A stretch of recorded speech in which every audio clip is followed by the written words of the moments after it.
We have a brand new segment that we're going to try. This is something we've put out the feelers to our audience, and we said, listen, we believe that we're capable of kind of providing the best advice out there ever. So why don't we just let people call in with their life problems, with their issues, with anything they need help with.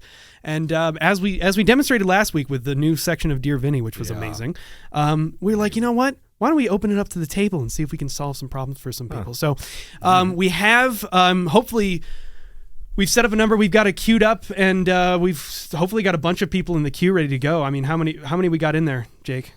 One. Wait, are you serious? There's one? Yeah, it's just one. There's one person? Yeah.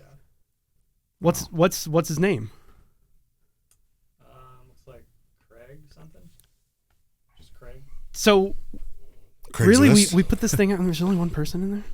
Okay. All right. Well, no, that's fine. That's fine. We'll, damn. Where's the audio going to come from? We're gonna talk to Craig, I guess, and we're gonna see if we can help Craig with his problems or something. I don't know. All right. Well, let's just dive into this. Craig, are you with us? Are you here? Hello, guys. Charles, is that you? Yes, it is me, Craig. How are you? Thanks for calling in, man. I really appreciate it. Why don't you tell us where you're calling from? I'm calling from Kitchener, Ontario, in Canada. Kitchener, Ontario. Yeah. Wow. Yeah, up north. That's crazy, man. What's that like? It's pretty warm this time of year, and when it gets colder, it tends to be colder that time of year than when it's colder. What's warm for you? Is it like a balmy 54? We deal in Celsius, but it's it tends to be around it gets up to 30 degrees Celsius, which in Fahrenheit is a larger number. Not entirely sure. Sorry, Craig. We don't mean to laugh, but anyways, Craig. By the way, Craig, what's your last name? Craig Sullivan. Sullivan. Okay. So Craig Sullivan, thank you. Too? Yeah, go ahead. Oh, sorry there. No, I just wanted to say thanks for calling in. Craig, what can we help you with today? It's nothing really serious. I just you guys were saying that you guys are good at problem solving, yeah? Well, we like to think that we are, and not Celsius to Fahrenheit, though. Well, aside from that. Nothing math related. That's okay. This is more of a moral dilemma. Have you guys talked a lot about music today, or has it been more of just kind of a smattering of things? Well, so our guest today is Sean Crowder. Craig, say hello to Sean. Hey, Craig. Hey, Sean. How are you, man? Doing good. And that's good. Craig, in case you don't know, Sean is part of a band called Sungazer with another YouTuber named Adam Neely, and they're really, really great. So yeah, we've been talking a little bit about music, and we've covered some stuff. So yeah. Nice. Well, this has absolutely nothing to do with music. I was just kind of curious. This is more of a moral thing, and so I was at the airport, and this happened like a couple of months ago. Have you guys ever been to the Toronto Pearson Airport? Yes, sir. Sean has. Yeah. Wow. So I was at the YYZ. That's the one. So I was at the Toronto Pearson Airport. It's a Rush song too. That's good. Yeah. Do either of you guys, do you guys have any like bowel problems? My body's A+. What'd you say?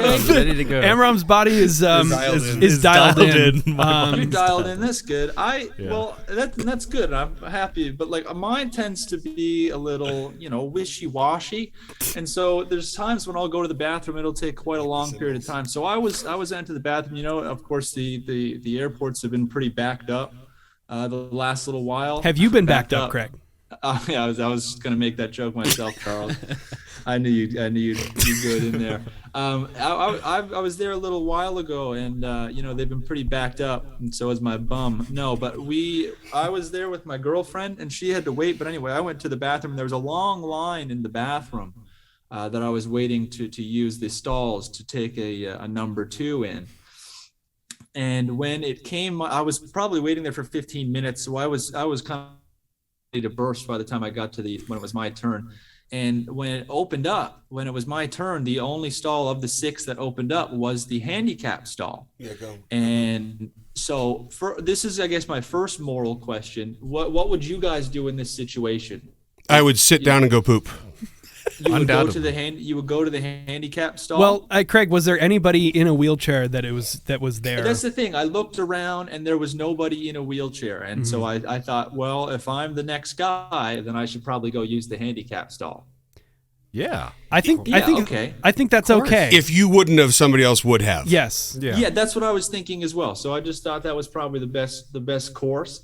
So I went and I sat down. But this is where the real moral dilemma comes in: is that I tend to use the bathroom for an extended period of time. So I was in there, and I was taking a real good one, and it was one of my best. So it was taking upwards of 25 minutes. I would say 25 minutes or more had passed. And again, I will. Didn't you have a flight to catch? I had a flight. Yeah, it was a long day. I was watching. My girlfriend and I were watching Game of Thrones on the laptop. Bad thing to watch in an airport when there's kids around, because there tends to be boobs that come up on your screen, and that's not a good conversation to have with a parent.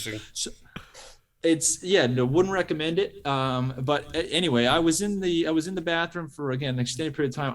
I'm not even kidding, probably 25 to 30 minutes until I finished. And then when I got up and it was my turn to walk out, the next person in line was a legless veteran, and he had his arms folded, and he was a lovely gentleman, but he was not happy with me when I walked out, and I kind of almost burst out laughing, but also I said sorry and then went to wash my hands. I'm just wondering, is there anything I could have done or that you guys would have done differently? Because I felt terrible, and I almost felt like I was doing the walk of shame on the way out of the 45 people that were in line. Yeah, I would have take a dump. Craig, the only thing you could have done is Metamucil on the front end.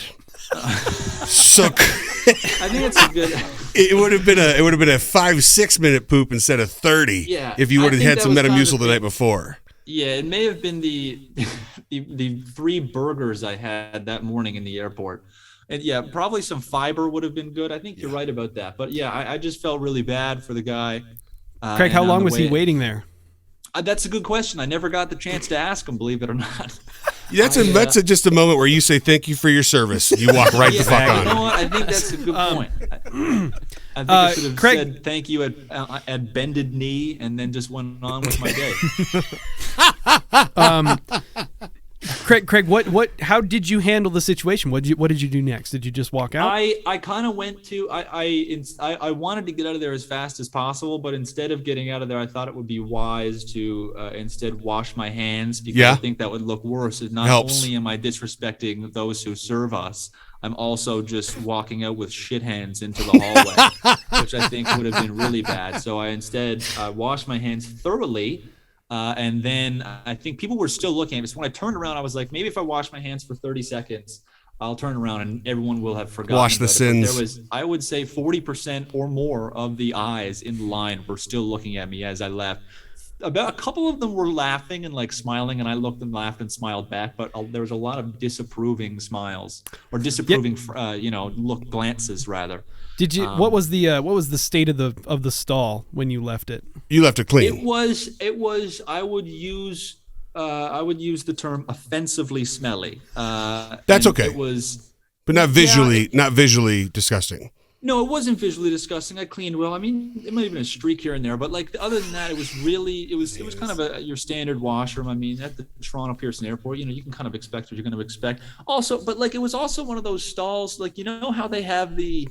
Like you can just look under. Why is that a thing where you can just look under stalls and just see? It's so that kids can look under and see grown men pooping and say, "Are you almost finished?" That's been my experience of fucking airports. But Craig, let me back up a second. That has actually happened to me. What do you do in that situation too? Like I don't think, what did you do in that situation? When a child looked under?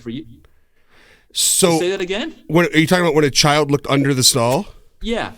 So you have to be very firm to not get in any weird gray area that a child is looking at you potentially nude. So I used words like "get the fuck out of here," because I wanted no gray area, that there was any invitation to hang out whatsoever. Yeah, I would rather deal with the father post that comment than what was my kid doing in your stall. So I'm a big "get the fuck out of here" guy. I think that's right. What if a legless veteran peered under your stall?